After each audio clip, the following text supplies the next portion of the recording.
अभी पूरी इस दुनिया में आप देख रहे होंगे, एक ऐसे समय से हम गुजर रहे हैं जो सच में महाकाल को हम महसूस कर रहे हैं, हम महादेव को महसूस कर रहे हैं। ये डिस्ट्रक्शन, संहार के साथ सृजन छुपा होता है। कहीं विश्व युद्ध की परिस्थितियां सामने हमारे आ रही हैं, तो क्या ये आगे जाकर के और भी ज्यादा इंटेंस हो जाएगा? डिस्ट्रक्शन अभी चलता रहेगा। जब जहां से सृजन की भाव शुरू होगी ना, महादेव वहां जाके रुक जाएंगे। इसके बाद फिर सारी चीजें नॉर्मल होने वाली हैं।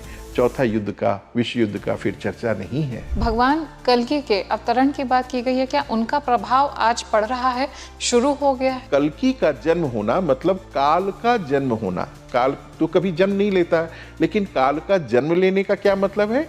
लोग अपने सोर्स से जुड़ेंगे। भगवान कल्कि के अस्त्रों में एक अस्त्र ऐसा होगा जो महादेव का परम अस्त्र है, त्रिशूल। त्रिकाल, 3 काल के स्वरूप है ना।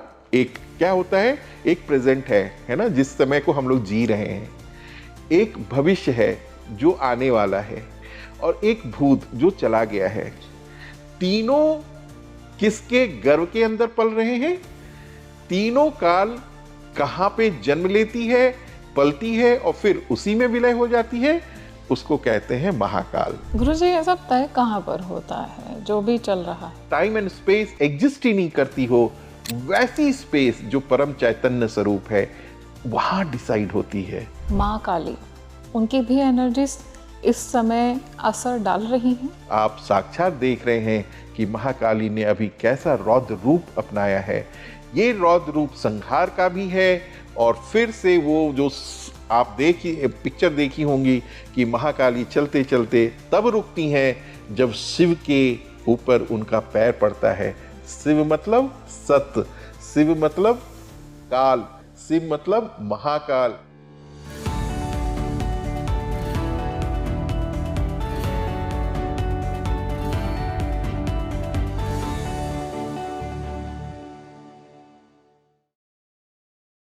नमस्कार, बहुत बहुत स्वागत है आप सभी का। मैं हूं आपके साथ आपकी ही आध्यात्मिक जर्नी में आपकी सहयात्री माधवी।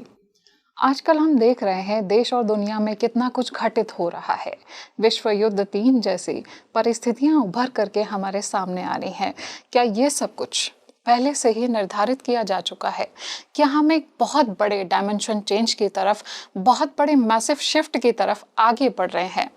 महाकाल की एनर्जीज इस समय क्या कुछ असर डाल रही हैं? क्या कल्कि भगवान भी मानव चेतना पर इस समय असर डाल रहे हैं? किस तरह का आगे का समय होने वाला है? क्या हम सतयुग की तरफ आगे बढ़ने वाले हैं? इन सभी बातों का हम इस पॉडकास्ट में जानेंगे, और हम ये भी जानेंगे कि महादेव का त्रिशूल क्या इस समय अपना असर दिखा रहा है और कल्कि भगवान के साथ में जुड़ा हुआ है, किस तरह से जुड़ा हुआ है।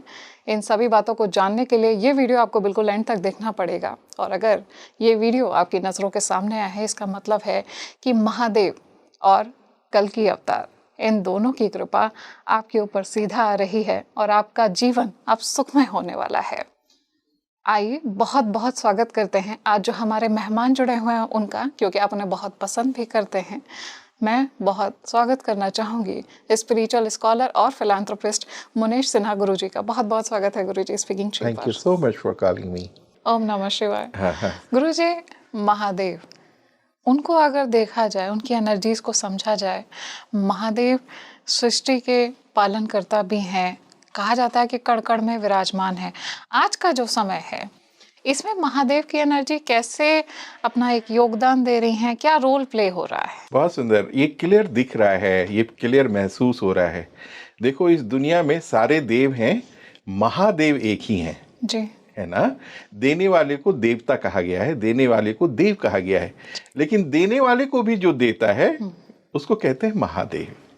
और महादेव को महाकाल भी बोलते हैं जी। और जिस तरह की काल अभी चल रही है, जिस तरह का अभी पूरा सिचुएशन चल रहा है, इस सिचुएशन में तो क्लियर पता चल रहा है महादेव की जो दूसरे स्वरूप महेश हैं, उस महेश में जो डिस्ट्रक्शन की हमें ज्ञान मिलती है कि महेश डिस्ट्रॉय करता है, संहार करता है, तो इस पूरी ब्रह्मांड में, अभी पूरी इस दुनिया में आप देख रहे होंगे एक ऐसे समय से हम गुजर रहे हैं जो सच में महाकाल को हम महसूस कर रहे हैं, हम महादेव को महसूस कर रहे हैं।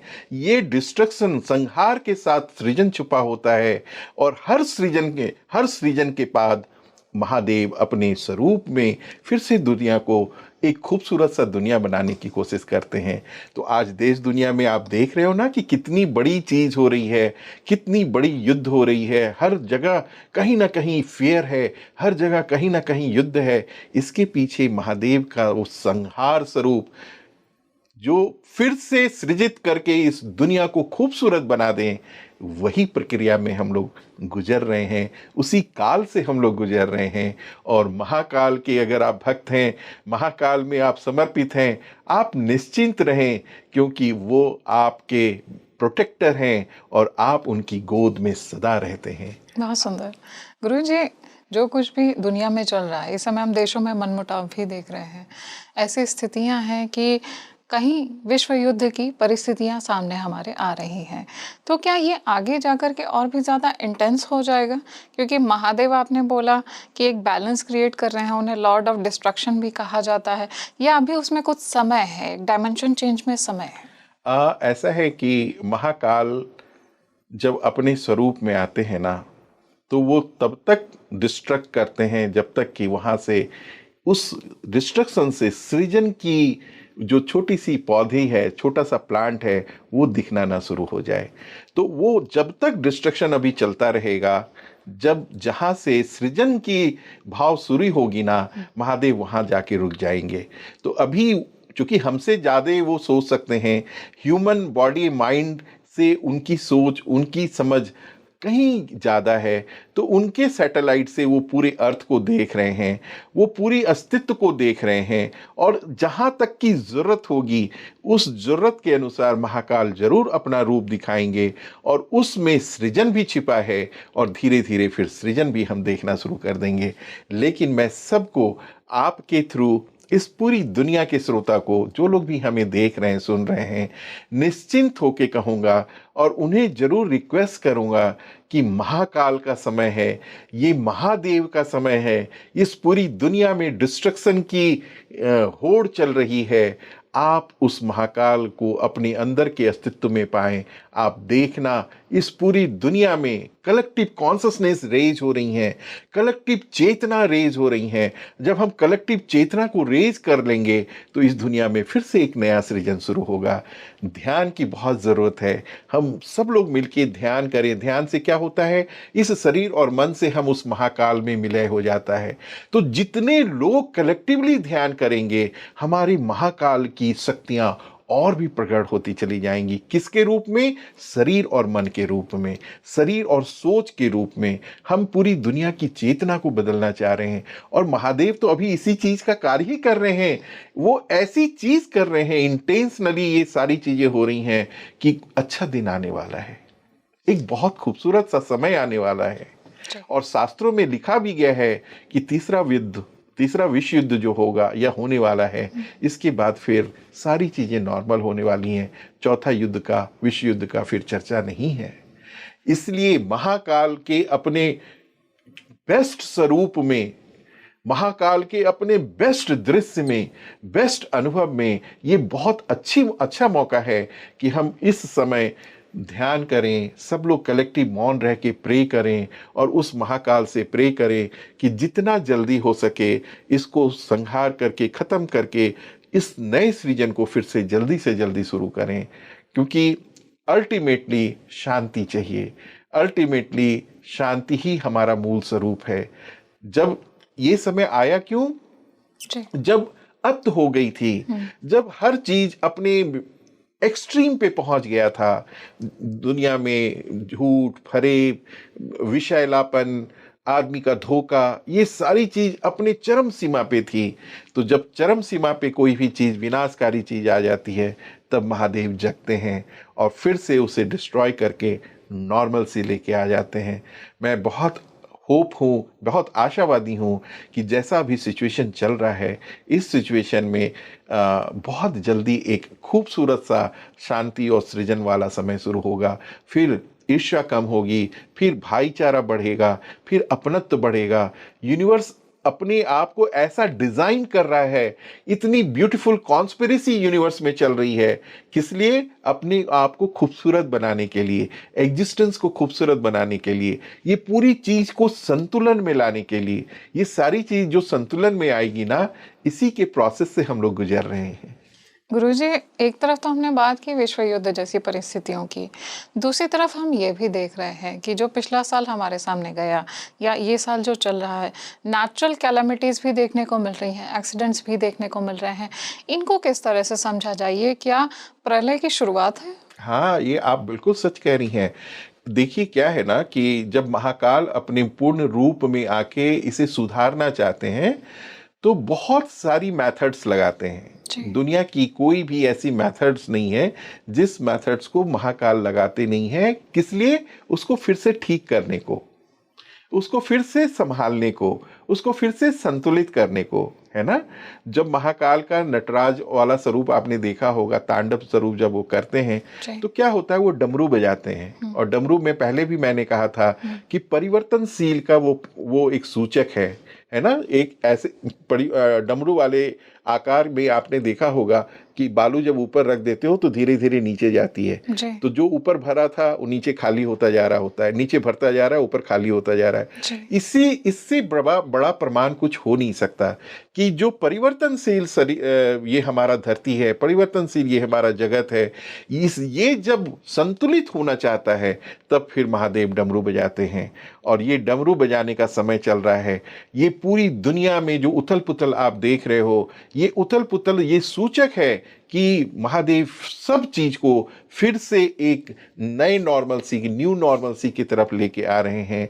और उस न्यू नॉर्मलसी में हम लोग को सचेत रहना होगा, सजग रहना होगा और कलेक्टिव रूप से ध्यान करनी होगी, क्योंकि उन्हें शरीर नहीं है।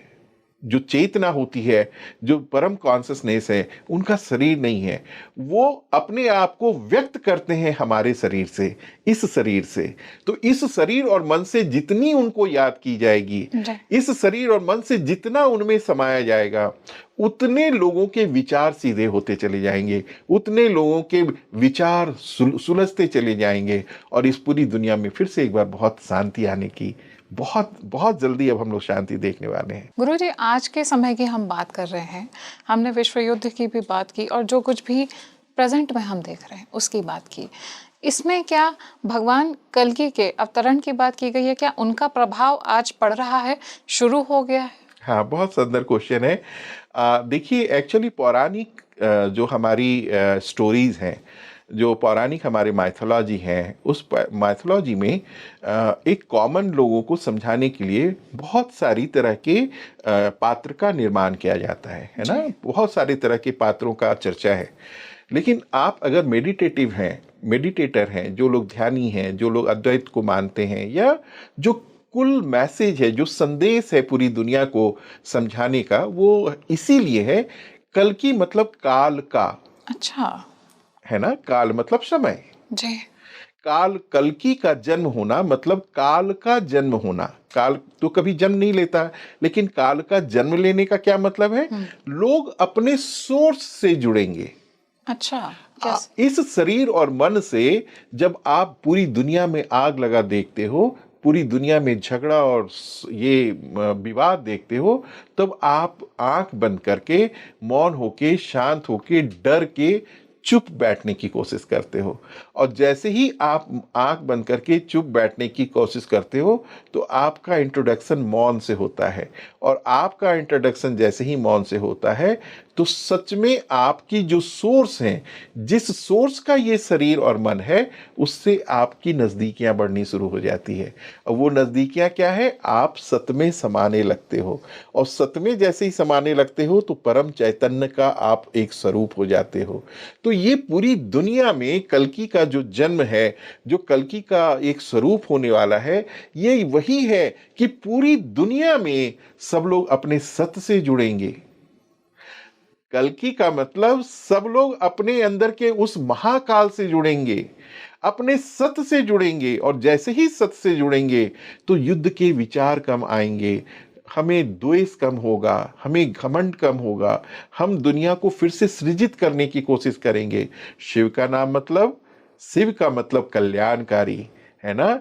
सब देव हैं, महादेव एक ही हैं, महाकाल एक ही हैं। तो काल जो अभी हम लोग समय देख रहे हैं, लेकिन ये जिस गर्भ में जन्म लेता है उसको कहते हैं महाकाल। और महाकाल अपने स्वरूप में ही हर अस्तित्व में जब दिखना शुरू होंगे उसको कहते हैं कल्कि का जन्म लेना, काल का जन्म लेना, महाकाल का जन्म लेना, जो सृजन कर रहा है। इस पूरे प्रोसेस में आप देख रही हैं कि डिस्ट्रक्शन ही डिस्ट्रक्शन है, हर जगह डिस्ट्रॉय की बातें चल रही हैं। लेकिन एक झलक आपको ये भी दिख रहा होगा कि कहीं ना कहीं से होप जागृत हो रही है, कहीं ना कहीं से आज देखना कि वननेस के भाव आने शुरू हो रहे हैं। कहीं ना कहीं से लोगों को लग रहा है कि वो ये इससे कोई फायदा नहीं है, हमें हमें इससे ऊपर उठना होगा। ये विचार जो हमारे पास आ रहे हैं कि इसे हमें ऊपर उठना होगा, वही आपको अपने अंदर के सत्य से जोड़ रहा है। वही अंदर, आपके अंदर वो कल्कि बैठा है। कल्कि मतलब हमारे अंदर के काल, हमारे अंदर का समय, और इन्हीं का जन्म हो चुका है, हो रहा है, होता रहेगा इस पूरे विश्व की जागृति के लिए, इस पूरे विश्व के कल्याण के लिए, है ना। गुरुजी, तो कहा गया है कि जब कल्कि भगवान आएंगे तो एक बहुत बड़ा चेंज होगा, धर्म का स्थापना होगी। तो क्या इस समय हम एक बहुत बड़े चेंज की तरफ बढ़ रहे हैं? ऑब्वियसली जब हम अपने सत की तरफ बढ़ते हैं तो हमारे विचार शुद्ध हो जाते हैं, कलेक्टिव विचार शुद्ध हो जाते हैं। जब हम अपने सत की तरफ बढ़ते हैं तो पूरे विश्व की जागृति होनी शुरू हो जाती है। आज जितनी भी आप देख रहे हो कि पिछले 50 साल में जितनी डिवोर्स नहीं हुई उतने 5 साल में हो गए। इस पिछले 50 साल में जितनी हार्ट अटैक, ब्रेन हैमरेज नहीं हुई वो पिछले 5 साल में हो गए। आप टेररिज्म देख लो, ग्लोबल वार्मिंग देख लो, पूरी दुनिया जलती चली जा रही है, बिगड़ती चली जा रही है। हर को एक दूसरे के प्रति द्वेष है, भावना मानो अकाल पड़ गया हो, इमोशन की अकाल पड़ गई हो, कहीं भी प्यार नहीं बचा। ये जो स्थिति आ रही है, ये क्यों आ रही है? क्योंकि हम सत्य से बहुत दूर आ गए। ये शरीर और मन दुनिया में इतना लिप्त हो गया कि अपने सत्य से ही बहुत दूर हो गया। ये एक आदमी नहीं हुआ, एक मानव नहीं हुआ, पूरी दुनिया की यही हालत है। तो जब मैक्सिमम लोग अपने सत्य से दूर हटके शरीर और मन से इस दुनिया को जीने लगते हैं तो वहाँ प्यार की कमी हो जाती है, वहाँ अपनापन का कमी हो जाता है। लोग मैटरलिस्टिक ज़्यादा होना शुरू हो जाते हैं, लोग सिर्फ और सिर्फ अपने बारे में सोचते हैं। लेकिन सत्य जो है वो अनंत है। इस शरीर और मन से जैसे ही हम अपने सोर्स से जुड़ते हैं तो हम अनंत के बारे में सोचते हैं, हम पूरी जगत के बारे में सोचते हैं, हम पूरे प्रकृति के बारे में सोचते हैं, हम मानवता के बारे में सोचते हैं। तो आपको समझ में आ रहा है ना कि मानवता के लिए, इस जागृति के लिए कलेक्टिव कॉन्शसनेस को रेज होना बहुत ज़रूरी है। और कलेक्टिव कॉन्शसनेस कैसे होगा? जब हम सबको प्रेरित करेंगे कि अपने अंदर के उस निराकार सत्य को पाओ, अपने अंदर के उस निराकार सत्य से जुड़ो। अगर हम अपने अंदर के सत्य से कलेक्टिव रूप में शहर शहर में ध्यान होनी शुरू हो जाए, शहर शहर में लोग अपने अंदर के स्वयं से जुड़ जाएं, तो वो एक क्लाउड को क्रिएट करेगी, कॉन्शसनेस क्राउड, जो कि पूरे मानव चेतना की सोच के पैटर्न को चेंज कर देगी। कल तक जो सोच रहा था कि उसे मारना है, कल तक जो सोच रहा था कि उसे बर्बाद करना है, कल तक जो सोच रहा था कि इस पूरी दुनिया में बर्बादी फैलानी है, आप देख रहे हैं कि कितने लोगों का सिर्फ इसी ढंग का विचार ये मल्टीप्लाई होता चला जा रहा है। अब समय है रुकने का, ठहरने का, और हम जैसे लोगों को विचार क्रांति के थ्रू, ध्यान क्रांति के थ्रू इस पूरे समाज की quality of mind, pattern of thinking पे काम करने का। जब हम ये बहुत अच्छे ढंग से जगह जगह ध्यान से उनकी चेतना और उनके सत्य को जोड़ना शुरू करते हैं तो सच में महाकाल अपना पूर्ण रूप से इस पूरी दुनिया को फिर से स्वर्ग बना देता है। गुरुजी, जब कल्कि अपने चरम पर आएंगे तब क्या कुछ देखने को मिलेगा? अभी तो हम जो कुछ देख रहे हैं इसमें क्या कुछ और बदलाव देखने को मिलेगा? यस, कल्कि जब अपने चरम पे आएंगे तो इसका दो चरण जी। है ना। एक तो डिस्ट्रक्शन का, जो अभी डिस्ट्रक्शन चल रही है, और मैं जिस रूप में कल्कि को मान रहा हूँ, एक अद्वैत और मेडिटेटिव स्टेट ऑफ कॉन्शसनेस को बताने और जानने वाला, मैं जिस रूप से कल्कि को समझ रहा हूँ या देख रहा हूँ, या अनुभव हमारी जो बता रही है, वो ये कह रही है कि दूसरा जो कल्कि होगा वो मानव कल्याण का होगा। अच्छा। क्योंकि जब हम एक स्तर पे, सामूहिक रूप पे, पूरी दुनिया की सोच एक ही डायरेक्शन में जब फ्लो होनी शुरू होगी, तो इस पूरी दुनिया को स्वर्ग बनाने से कौन रोक सकता है। जब महादेव ही हर जन जन के सत्य पे डोमिनेट करेंगे, तो महादेव तो कहते हैं कल्याणकारी हैं, वो तो कालों के काल हैं, वो तो देवों के देव महादेव हैं। तो आप समझ सकती हैं पूरी दुनिया में स्वर्ग ही स्वर्ग बसेगा। हम एक दूसरे के बारे में सोचने लगेंगे, एक दूसरे की केयर करने लगेंगे, एक दूसरे के दुख और सुख में हर वक्त शामिल होने की कोशिश करेंगे। आज सबसे घटती हुई चीज इस पूरी दुनिया में आप देख रही हैं कि इमोशन नदारद हो गया है, इमोशन दिखती नहीं। जी। आप हर रिलेशनशिप में एक प्लास्टिसिटी आ गई है, रिलेशनशिप में भी दिल और इमोशन का कोई जगह नहीं रह गया है।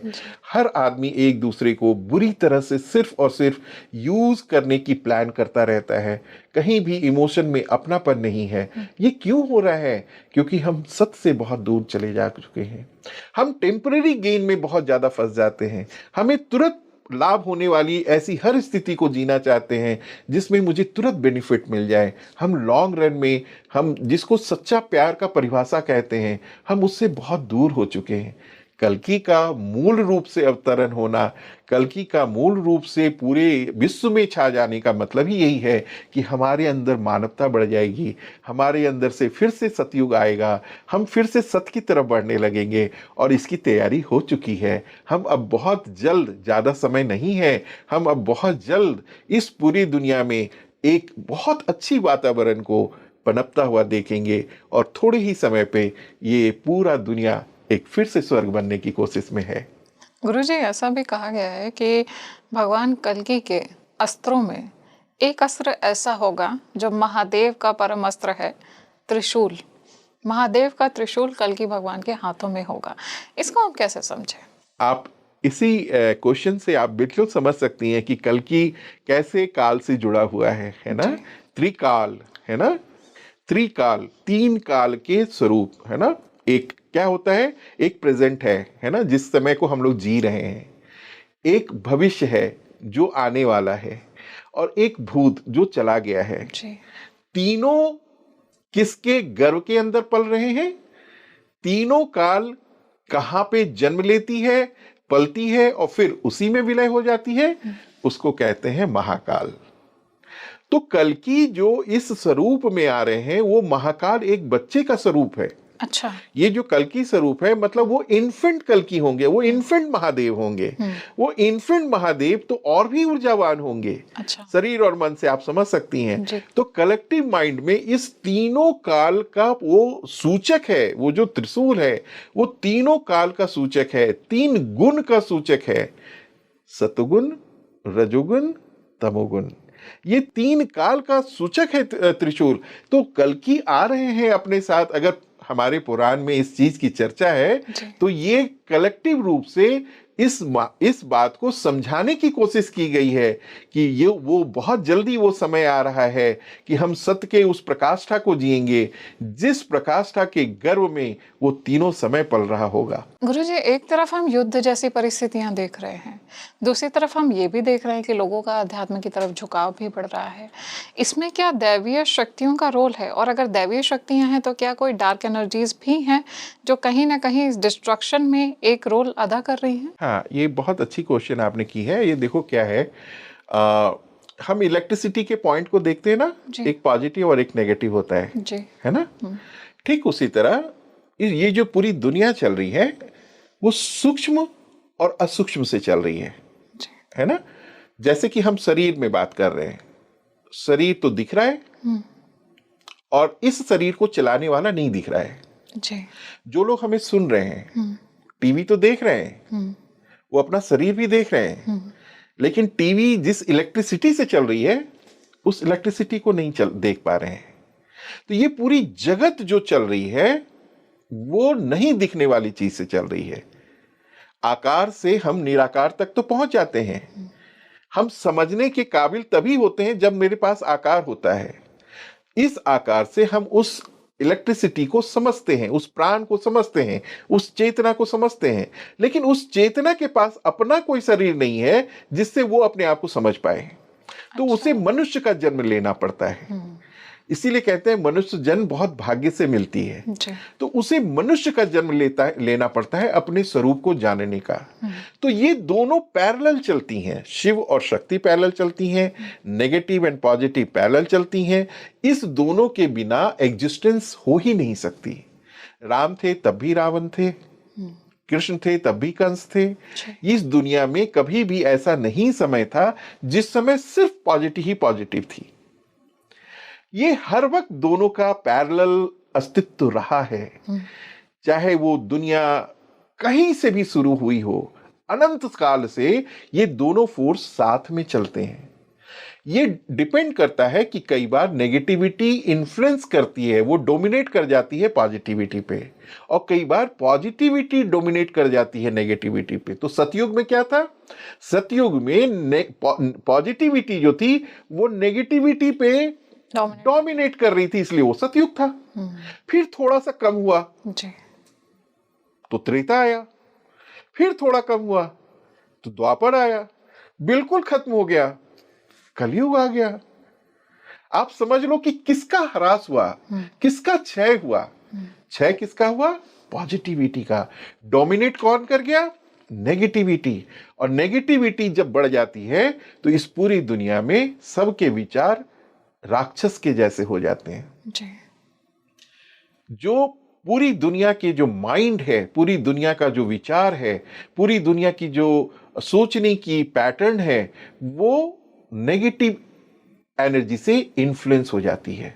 इसीलिए आज आप देख रहे हैं इतनी ज्यादा कैट रेस रेट और पूरी दुनिया में होड़ मची हुई है। कोई अपने सत्य की तरफ बढ़ना नहीं चाह रहा।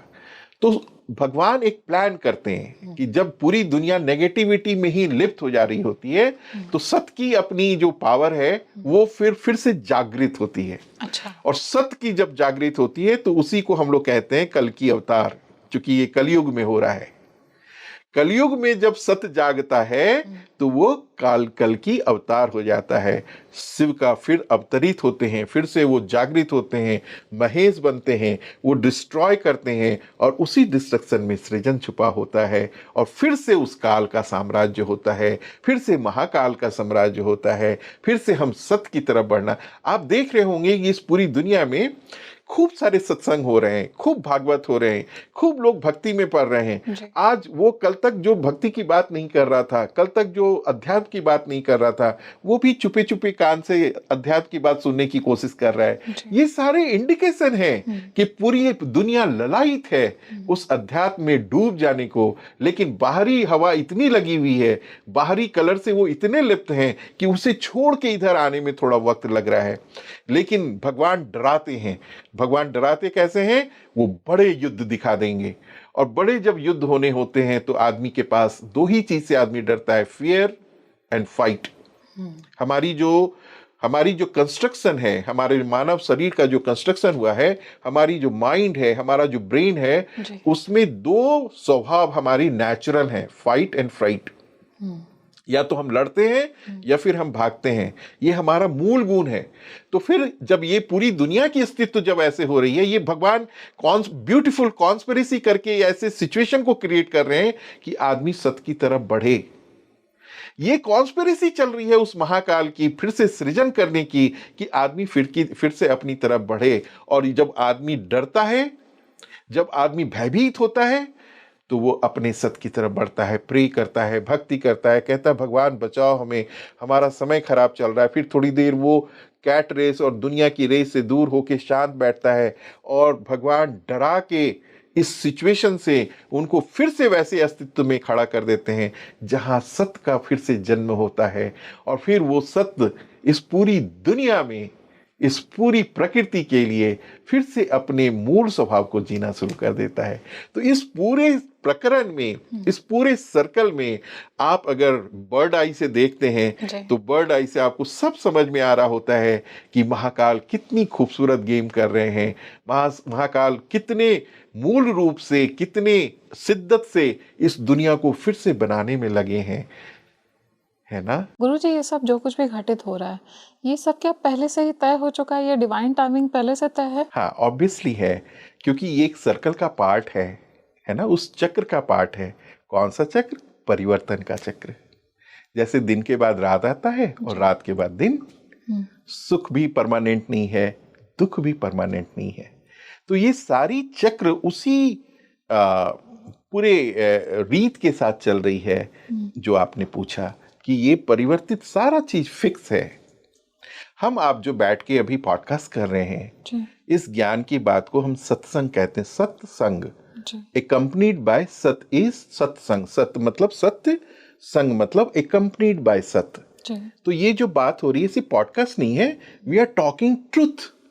हम हाईएस्ट ट्रुथ की बात कर रहे हैं, इसे सत्संग कहते हैं। तो ये जो पूरी दुनिया है, ये जो पूरा समय अभी चल रहा है, वो सत्य की तरफ बढ़ रहा है। अच्छा। तो ये एक बहुत बड़े स्केल पे सत्संग हो रहा है। ये पूरी दुनिया जब सत्य के अलाइनमेंट के साथ जुड़ना चाहती है तो बहुत सारे विघटन होते हैं, बहुत सारी डिस्ट्रक्शन होते हैं, लेकिन फाइनली उसका मोटो उस सत्य में समाने का ही है। गुरुजी, ये सब तय कहाँ पर होता है जो भी चल रहा है? हाँ, ये तय तो हमारे यूनिवर्स के गर्भ में होता है। अच्छा। उस चैतन्य के गर्भ में होता है ना, जो शिवोहम है, जिसको कहते हैं आदि गुरु, जिसको कहते हैं आदि काल, जिसे कहते हैं महाकाल। महाकाल को हम देख नहीं सकते, हम सिर्फ महसूस कर सकते हैं। महाकाल मतलब काल का भी काल, काल के भी काल, जिस गर्भ से बाहर आती है, जहां समय और टाइम एंड स्पेस नहीं बचता, टाइम एंड स्पेस एग्जिस्ट ही नहीं करती हो, वैसी स्पेस जो परम चैतन्य स्वरूप है वहां डिसाइड होती है। अच्छा। कि अब हमारे एक्सटेंशन में जो हम दुनिया के रूप में अपने आप को रिप्रेजेंट कर रहे हैं, रिफ्लेक्ट कर रहे हैं, अब जो समय आ गया है, हमारी ही एक्सटेंडेड बॉडी जो मनुष्य बन के इस जीवन को जी रहा है, हमारा ही एक्सटेंडेड जैविक शरीर जो इस दुनिया में जी रहा है, उसे बहुत परेशानी हो रही है, वो बहुत लहूलुहान हो रहा है, वो बहुत मानसिक तौर से प्रताड़ित हो रहा है। तो महाकाल डिसाइड करते हैं अपने ही जैविक शरीर के भलाई के लिए, वो फिर से एक टर्न लेते हैं, परिवर्तन का समय शुरू होता है। आप जो हम इस युद्ध को देख रहे हैं, पूरी दुनिया में जो आज हो हाहाकार मची हुई है, ये सब उसी टर्मोइल का चेंज होना है। एक तूफान जब आती है तो उसकी ये शोर है, इस शोर में ये तूफान आएंगी, थोड़े टाइम के बाद ये चली जाएंगी और फिर से वही शांति बचेगी, फिर से वही सुकून बचेगा। हमें इस वक्त प्रे करने का है, एक दूसरे के साथ खड़े रहने का है, एक दूसरे के साथ हाथ पकड़ के मजबूत कल्याण करने का है। समय जब आता है तो वो सबको छेड़ जाता है, सब हर कोई इससे इफेक्टेड होंगे। दुनिया में कोई ऐसा नहीं था जो जब भी टर्मोइल आती है तो उसमें इफेक्टेड ना हो, लेकिन प्रभु शरण में रहना, उस सत्य के साथ रहना, उनको हर समय अपने दिल में बनाए रखना बहुत राहत देती है।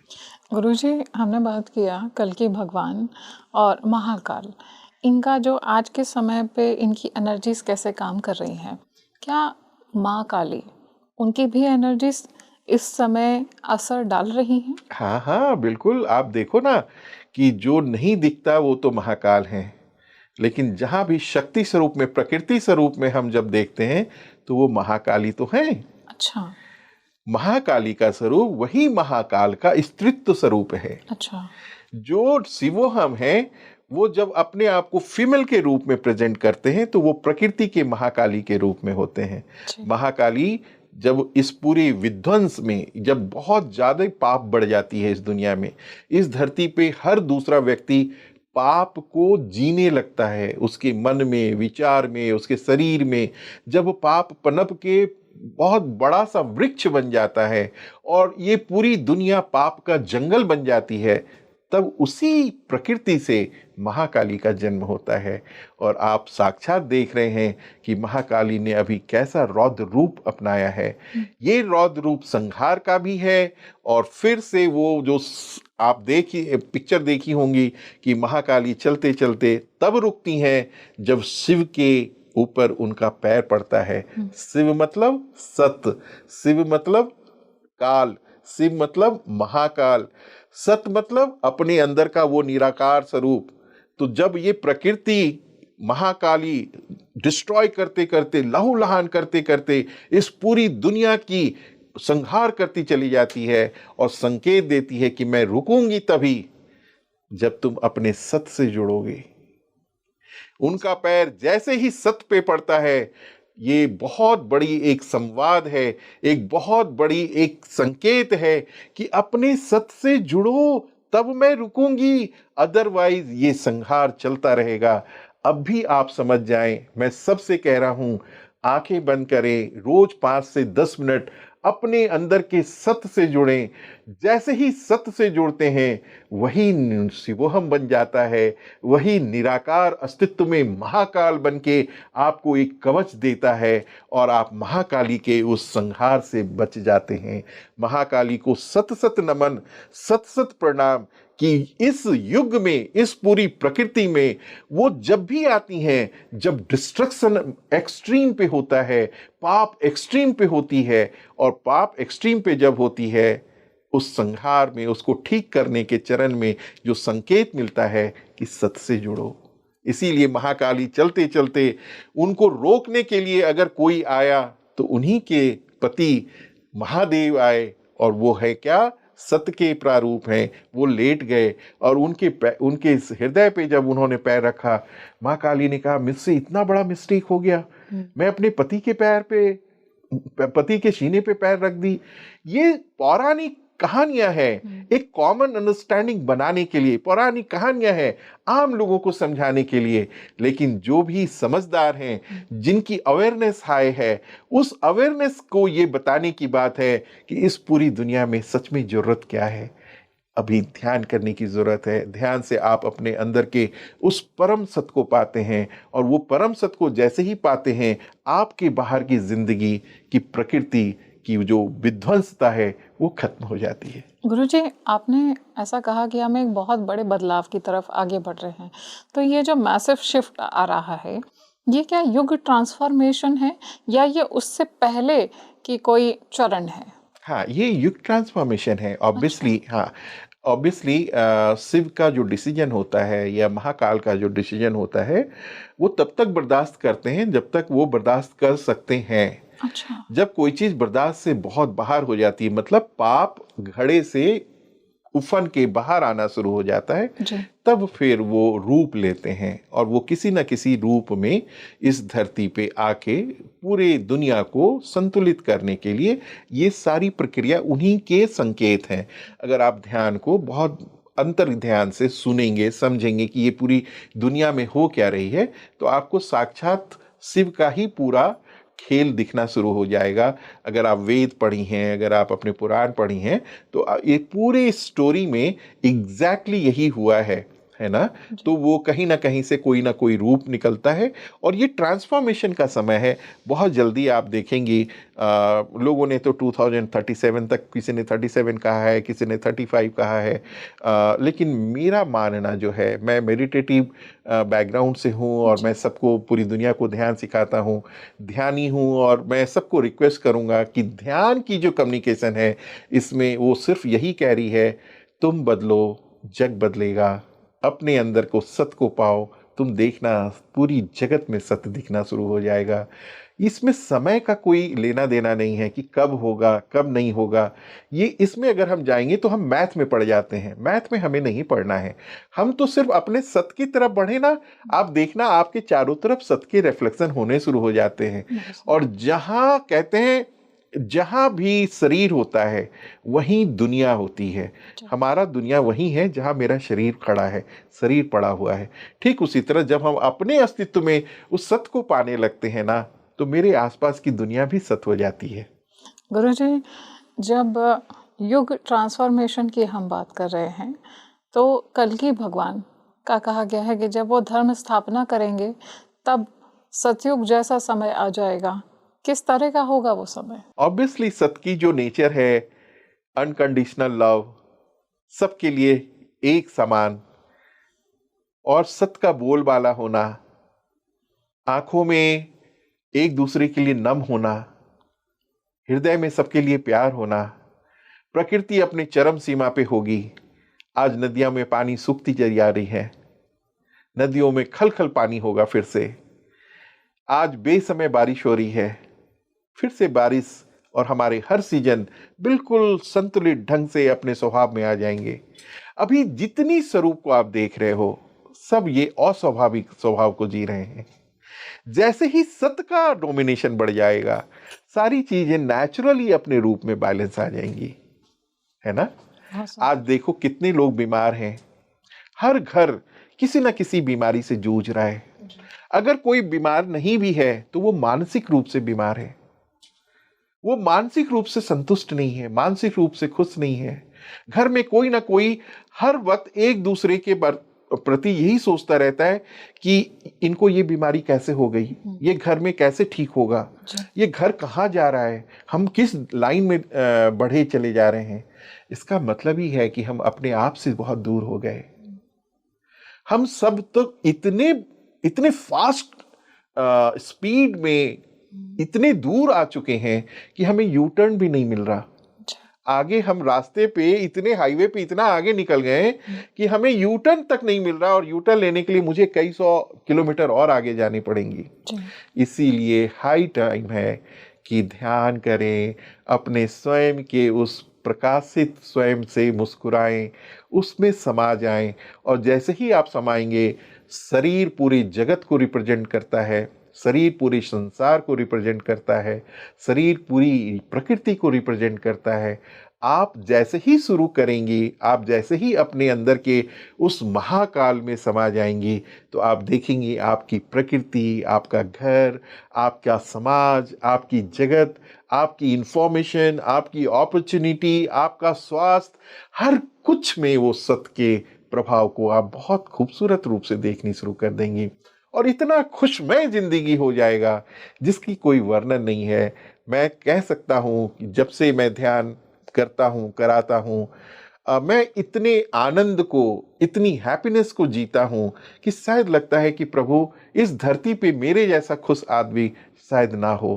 क्योंकि सत्य की इतनी ताकत है, सत्य हमारे शरीर और मन पे इतना डोमिनेट करता है कि वही दिखता है। शरीर सिर्फ 25% का रोल है।